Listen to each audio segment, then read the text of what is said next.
Crime linkage is the practice of identifying which different offences were committed by the same offender. For example, if you have a whole lot of unsolved burglaries, you want to find out which offences are attributable to the same person. That is because you might have some information about the perpetrator from one crime, for example a shoe print that points to a male with a certain shoe size and weight. See if you could identify which other offences you think are linked to that same person. Perhaps some of those have other information about the burglar, such as a witness seeing that he has a tattoo on one hand, and in this way you can put together more and more pieces of the puzzle.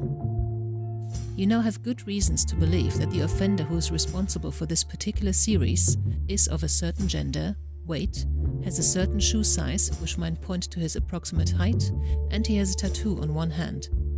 If you allocate one of those pieces to the wrong puzzle, i.e. to the wrong series of offences, you unnecessarily hinder the investigation, so it is important to link the right offences to the right person. Crimes can be linked through the perpetrator's MO or modus operandi, which is how he carries out his crimes.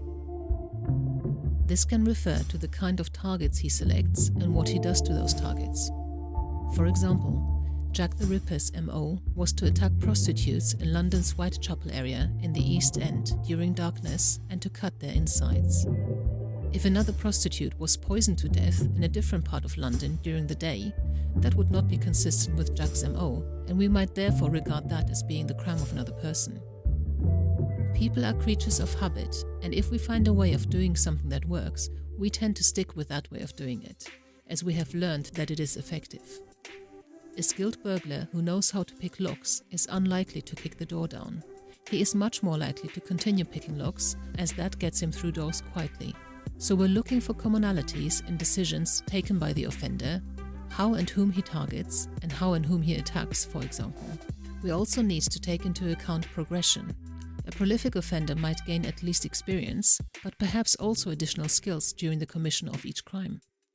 When he makes a mistake on one occasion, for example, that nearly got him caught, he might take care to avoid that or prepare for it next time round.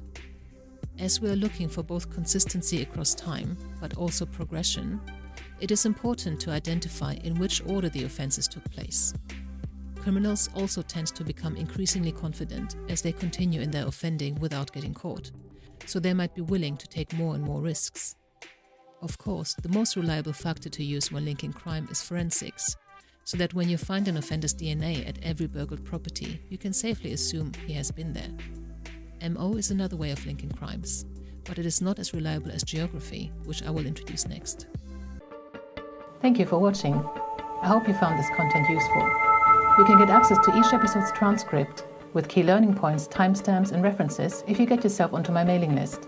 Just go to the main website on policesciencedoctor.com, and on the bottom of each page you will find a sign-up form for notifications of new content. Just enter your first name, your preferred email address and the type of organization you work for. You will not get any spam.